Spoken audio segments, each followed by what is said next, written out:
The South China Sea just got a plot twist nobody saw coming, and it doesn't involve a new supercarrier, a naval showdown, or a dramatic flare-up. It involves two countries that most maps barely give a second glance: the Philippines and Timor-Leste. Yes, that's right. One of Southeast Asia's rising players quietly walked up to Manila and said, "We've got your back." And suddenly, the rules of the game, long dominated by Beijing, got a little shakier. You see, this isn't about friendship. This isn't about selfies and joint press statements, though there are plenty of those. It's about survival in a region where power isn't just measured in ships, missiles, or fighter jets. It's measured in alliances, leverage, and perception. For Manila, the stakes have always been clear: defend its waters, assert its rights, and navigate a delicate dance with a neighbor that doesn't care about rules. But there's a problem. Even with international court rulings in its favor, the Philippines often feels like it's talking into a hurricane. Beijing does what it wants. International law looks impressive on paper, but paper doesn't stop harassing vessels or blockades. Enter Timor-Leste. Small, strategic, principled, and quietly brilliant at the game of diplomacy. For decades, it has been mastering influence without aggression, asserting itself through legal frameworks, regional organizations, and a measured, patient approach to the world stage. By teaming up with the Philippines, it gives Manila more than just moral support. It gives a partner that understands how to leverage rules, narrative, and international opinion like a seasoned chess player. And make no mistake, Beijing is paying attention. Because while two small nations might not be able to outgun a superpower, they can outmaneuver it. Public statements, joint meetings, legal reinforcement, and quiet diplomatic pressure. Suddenly, Manila's voice grows louder, amplified by Timor-Leste's credibility. This partnership is about optics as much as strategy. Every handshake, every photo op, every joint declaration sends a message to the world.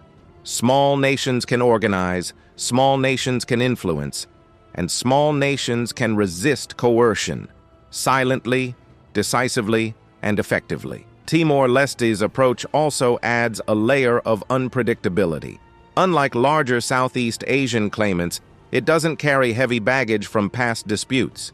It isn't negotiating its own overlapping claims. It can take a principled stance without compromising other interests. And in the world of geopolitics, unpredictability is power.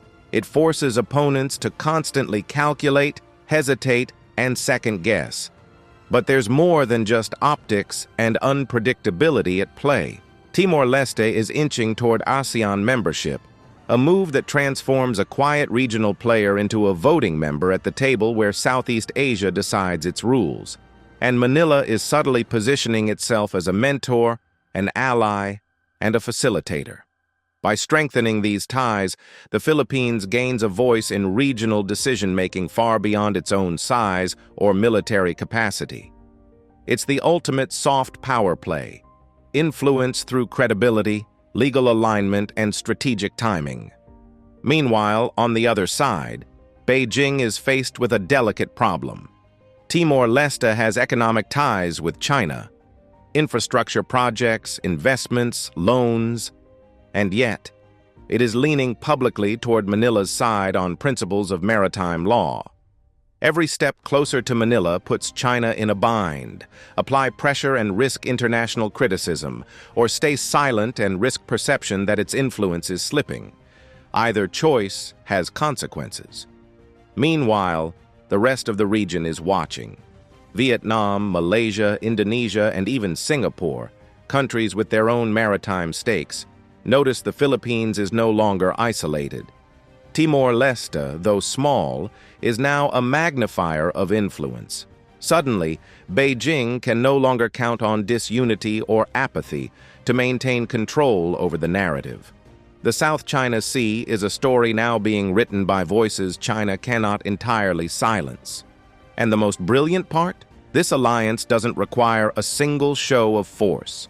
No new warships, no missile tests, no grandstanding. It is a strategic reshaping of who talks, who listens, and who is taken seriously. Naval presence matters, sure, but in this theater, credibility, alliances, and narrative momentum are the new currency. In essence, the Philippines and Timor-Leste just proved something essential. The smallest moves can have outsized consequences when executed with timing, patience, and strategy. A handshake, a statement, a shared commitment to law and stability. Enough to make a superpower pause and reconsider its next step. This partnership is still in its early chapters, but the signals are clear. Southeast Asia is no longer a stage where Beijing's dominance goes unchallenged. And Manila, with Timor-Leste at its side, it has gained an unexpected, quiet, but remarkably effective ally. And that, in a nutshell, is the story so far. But the ripple effects are only beginning. From here, every statement, every cooperative project, every ASEAN meeting becomes part of a much larger, high-stakes narrative. The Philippines and Timor-Leste have taken the first steps, but in geopolitics, the first move is never the last. Every action sets off ripples, and ripples in the South China Sea can quickly become waves that touch capitals thousands of miles away. Beijing, for one, is taking notice.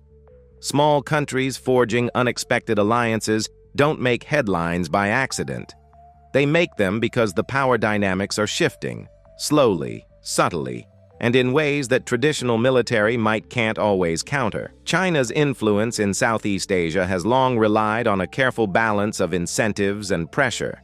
Loans, infrastructure, trade, subtle political nudges. But when Timor-Leste leans toward Manila's stance, Beijing's calculations get complicated. Apply too much pressure and risk diplomatic fallout. Too little and risk appearing weak in a region it has long sought to dominate. Every move matters, and uncertainty is a luxury China doesn't want to spend. Meanwhile, the Philippines is quietly leveraging its soft power.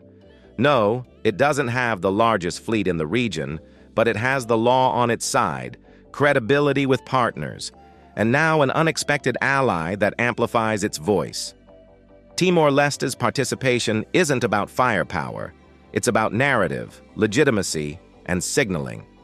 Every joint statement, every cooperative agreement, every public meeting shifts the perception of Manila from a small state defending its waters to a leading voice for rules, stability, and the rights of smaller nations in the region. And the rest of the world is watching. Washington has been seeking ways to reinforce a free and open Indo-Pacific without overcommitting. Manila and Dili's partnership provides exactly that. A signal that small nations can coordinate, assert themselves, and uphold international law, reducing the burden on the U.S. and its allies while strengthening regional cohesion. Expect more capacity-building programs, intelligence sharing, and training exercises, all framed as reinforcing maritime security and rule of law principles. Tokyo and Canberra are also paying attention. Japan has deep ties with Timor-Leste and is concerned about maritime stability in the East and South China Seas. A Manila-Dili alignment perfectly complements Japan's strategic priorities without requiring a direct confrontation with China. Australia, too, sees an opportunity, supporting smaller nations in maritime law and regional security, while quietly extending influence in a crucial part of Southeast Asia. The key here is subtlety. None of these moves are about declaring war or staging grand military maneuvers. They are about shaping perception, controlling narratives, and positioning small but principled nations as credible players in a space traditionally dominated by bigger powers. From a regional perspective, this partnership also signals a possible domino effect. Vietnam, Malaysia, and even Indonesia notice Manila isn't isolated anymore. Timor-Leste may be small, but it has credibility and a voice, a combination that changes the dynamics of ASEAN discussions and regional diplomacy. Beijing's ability to divide and intimidate is weakened whenever smaller states coordinate, even quietly, because coordination itself becomes a form of leverage. Meanwhile, the South China Sea's narrative begins to shift. No longer is it just a story of Chinese dominance. Filipino protests, or international tribunal rulings gathering dust. It is a story of coalition, credibility, and strategy. Small nations are proving they can shape discourse, influence decision-making, and defend their principles, all without firing a single shot. And the strategic implications are massive. There's a quiet kind of power in this, soft, indirect, and long-lasting. It doesn't make headlines for dramatic military action, but it slowly erodes the perception of invincibility that Beijing relies upon. Every cooperative statement, every joint patrol, every legal alignment chips away at the aura of dominance. Timor-Leste, on its part, gains more than influence. It gains recognition, ASEAN credibility, and a platform to showcase its diplomatic expertise. By taking a principled stance alongside the Philippines, it positions itself as a serious player in Southeast Asian politics, ready to contribute to regional norms and stability, a move that could accelerate its full integration into ASEAN and give it a permanent seat at the table where the region decides its future. For Manila, the payoff is equally clear. By leveraging Timor-Leste's credibility, the Philippines strengthens its position both regionally and internationally. It becomes harder for Beijing to dismiss Manila's claims, ignore its warnings, or manipulate regional sentiment. It's not a military solution. It's a strategic narrative solution, and one that requires patience, timing, and the subtle coordination of multiple partners. So what happens next? There are three plausible paths. 1. Diplomatic consolidation. Manila and Dili continue quietly coordinating statements, joint positions, and advocacy in ASEAN and international forums. This increases pressure on Beijing without a single naval engagement. 2. Expanded maritime collaboration. Intelligence sharing, cooperative monitoring, and joint maritime exercises become standard.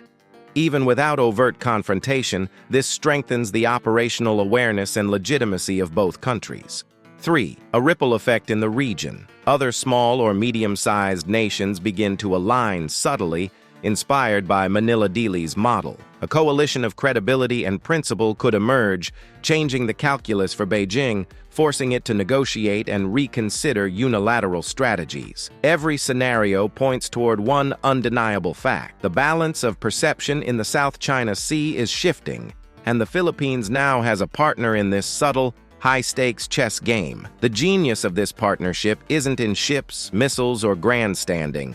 It's in influence, in perception, in principle, in the ability to coordinate silently, effectively, and strategically. It's a move that could shape regional dynamics for years, quietly rewriting the rules of engagement without firing a single shot. And that is the real story here. Small nations, big moves, subtle but powerful shifts in regional strategy. So the next time you see headlines about naval patrols or maritime disputes, remember this: the real game isn't always about who fires first. Sometimes it's about who stands together, who leverages credibility, and who shapes the narrative before anyone else even knows the game has changed. In the end, the Philippines and Timor-Leste aren't just allies, they're a signal, a quiet, strategic, and surprisingly powerful signal that even the smallest players can tilt the balance when timing, principle, and diplomacy collide, and the world is watching.